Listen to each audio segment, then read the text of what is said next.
Before we start today's video, I just want to tell you guys that the legendary Machinery Pete invited me onto his podcast and we recorded it. We had a fantastic time. We talked about the YouTube, we talked about farming, we talked about my new internship, which I actually haven't told you guys about yet, and we talked a little bit more about my family and my family history and some of the stuff that we've done. So if you want to go listen to that, I will leave the link to that down in the description. I want to thank Machinery Pete once again for having me on the show. It was a great time, and you guys should definitely go check it out.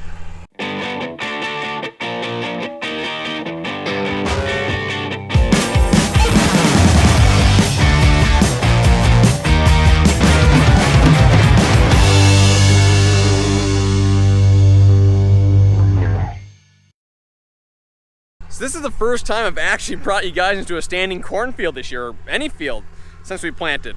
And this isn't just any field, this is our organic cornfield. About, what is it?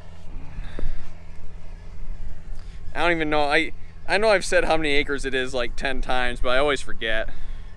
140 acres, 140 acres of organic corn. And as you guys can see, actually I don't know how well the camera picks it up, but the corn came up beautifully, which we were really afraid it was gonna have some problems. Because, well, as you guys remember from 2-3 videos ago, when we planted the organic corn, it was planted in the most beautiful planting conditions we've ever seen. The soil was perfect, had good moisture, it was making a perfect seed bed. It couldn't have been better. The next day, my dad drug it perpendicular to stop any little weeds from start growing, or not to kill the little weeds that already started growing. I mean, obviously dragging doesn't stop anything from germinating. So he did that, he went perpendicular, which put some more soil on top of the rows, which we were planning for. We planted the corn shallow to prepare for that. What we didn't know is how much dirt it was going to throw on top of the rows. So after he did that, we came out here and some of those corn seeds were like 5 inches deep, which is really deep for corn, and we were afraid, but we got very lucky. We had absolutely perfect conditions. We had a little bit of rain followed by some nice heat, and from what I can tell, all the corn came up and it looks fantastic. And overall, so far, the field is pretty darn clean. Every once in a while, you'll see that. That's just some leftover cereal rye from the cover crop of last year. And what's left that we didn't kill with a field cultivator earlier this year, it's here to stay. We're not gonna be able to kill it anymore unless we physically pull it. But we got rid of enough of it that I don't think it's gonna cause any harm whatsoever. But the real reason I brought you guys out here today is to take a look at the 60-foot, 24-row crop cultivator on the 8410T. This is some of your guys' favorite piece of equipment, and it's one of mine too. It's an awesome setup, and it does a fantastic job. What an absolute unit!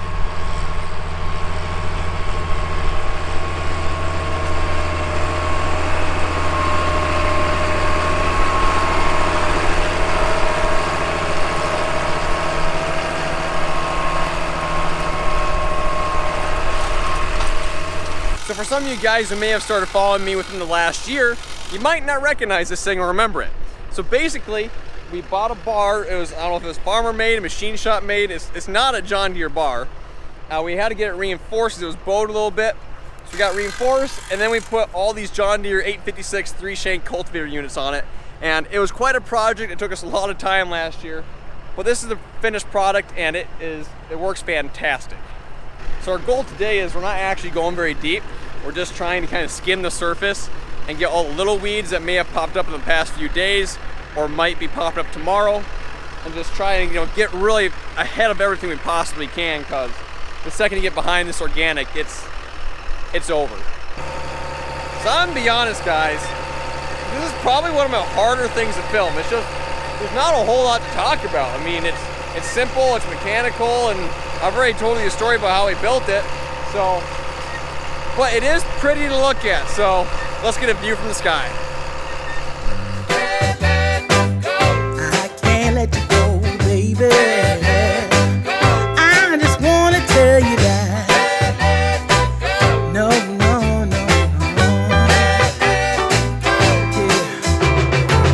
Yeah. All of my friends say, girl, you better take care, 'cause that man is trouble, you best beware. Hold it down, I know I might be headed for teardrops. Now that you got me started, I just can't stop. No, no.